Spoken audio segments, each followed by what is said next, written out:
Hello everyone and welcome to the video. For this video, it'll be a buyer's guide type review on my personal 2009 Lexus ES350. A few months ago, I did a video just like this on my 2015 RC350 and just kind of talked about everything you should know before buying one and just kind of a review like that. And you guys seem to really enjoy that one, so I thought, why not do it with my ES? And also I thought this video would be a good one to do because obviously with car prices anymore, it gets harder and harder to find a reliable luxury sedan, or any sedan for that matter, for a good price. My specific car here is a perfect example on how you can get a older, reliable luxury sedan for about 10 grand or under. That's probably about the current value of mine right now, minus the accessories I've done to it, obviously. But yeah, like I said, it is getting harder to find nice, reliable vehicles for that type of price. And I thought this would be a good opportunity for those of you that are new to the channel to go over this car and how this car or one similar to it would be a good choice. Those of you that have followed the channel for a while have seen this car many times. This is my first car. Got it about 8.5 years ago, back in April of 2016.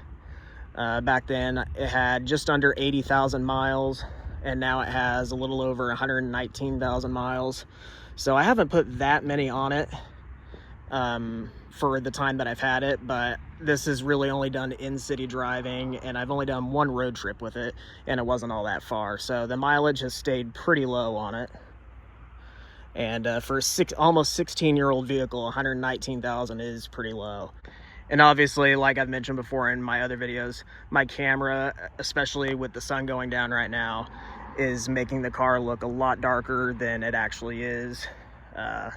One thing I do really like about this color is when the sun shines on it, it looks a lot brighter. When it's in the shade like this, it looks a lot darker than it actually is.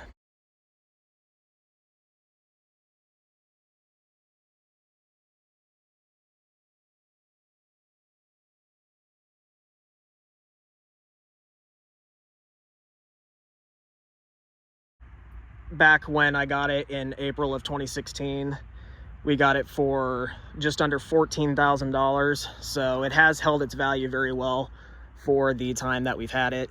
So like I said, the value of it is like 9,500, 10 grand, somewhere around there. This 5th generation ES350 came out for the 2007 model year and was in production from 2007 to 2012.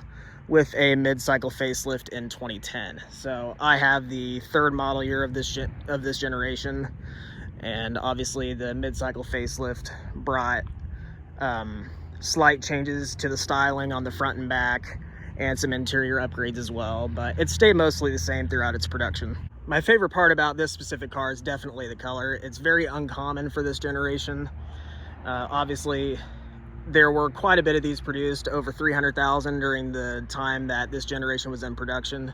And surprisingly, there were not very many made in this color, especially with the black interior, which I've never really understood why that is, but it is a very beautiful spec.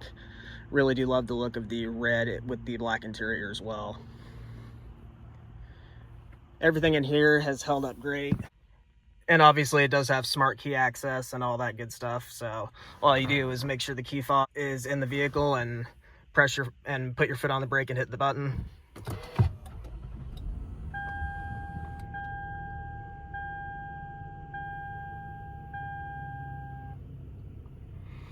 Like I said, a little over 119,000 miles. So not that high for the age of this vehicle and the time that I've had it.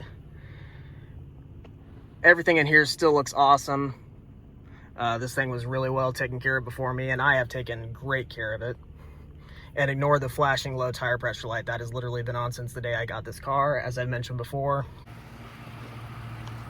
Looking at the headlights, you do have HID headlights, and these are your daytime running lights when the headlights are off. Everything still looks good. So the things that I've done to this car since I've had it is, the main one is when I got these aftermarket chrome wheels. I think they look really good on the car with the color and all that stuff. They're not very clean right now. I did just wash the car, but I didn't polish the wheels or anything. And you can't really see it right now, but at night there is some logo lights that shine on the ground right there that I added. When I first got this car, it actually didn't have a screen at all. This is more of the base model, so I did add a aftermarket infotainment system with Apple CarPlay. That'll cost you, depending on where you do it, over $1,000, but it's really, really good investment, and I have loved having it, and I'm so glad I did it. It is well worth every penny of it, and it really freshens up the look of the interior and gives you some good modern tech. So that is one thing to keep in mind when shopping for a vehicle like this, if it doesn't already have a screen. And right now it's just on solid red, which is how I like to keep it, but I do have LED under dash lights under here as well. I do think it looks really, really good. Love the look of that. And yeah, for a car that came out so long ago, it has aged extremely well cosmetically and just overall. And it still looks really good in here. Like I said, adding that aftermarket infotainment system was probably the best thing I've done to this car other than the wheels.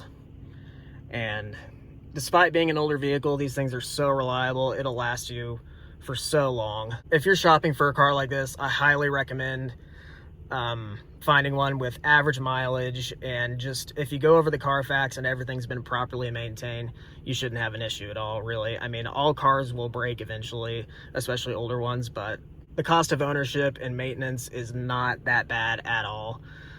This thing's been paid off for years now, and insurance is not that high on an older vehicle. Obviously that'll vary, but overall it's a very affordable car to have, and just they're just really, really great cars, especially any Lexus product. Looking at the back seat, it is a very spacious back seat. I've never really had a whole lot of people sit back here, and I don't think the previous owner did as well, so the seats still look really good. Lots of nice high quality materials all throughout the vehicle, and obviously that's to be expected with it being a Lexus. Such a comfortable car, rides great, still drives like new. I've had it for so long now, and it still never fails to impress me how good of a car it is. And really, if you are looking for a luxury vehicle specifically, I do think Lexus is probably the best way to go. They're much more reliable than Mercedes and Audi or any German product like that. If you don't need something with a luxury name, Toyota is a great option.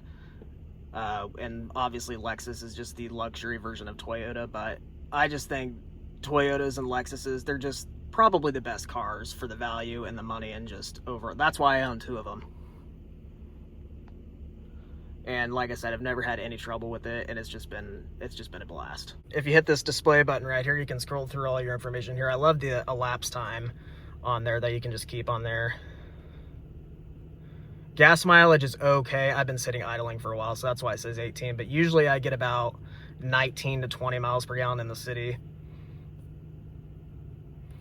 And the range is pretty good. It's got an 18-gallon tank, so gas mileage is pretty good for what it is on an older vehicle. This vehicle is powered by the 3.5-liter naturally aspirated V6, which puts out 272 horsepower and 254 pound-feet of torque, hooked up to a 6-speed automatic transmission. And really my only complaint with this car is I think they could have done better with interior storage. The console's kind of small, the glove box isn't the biggest in the world, so I think they could have done better there, but other than that, this car is as close to perfect as you can get, really.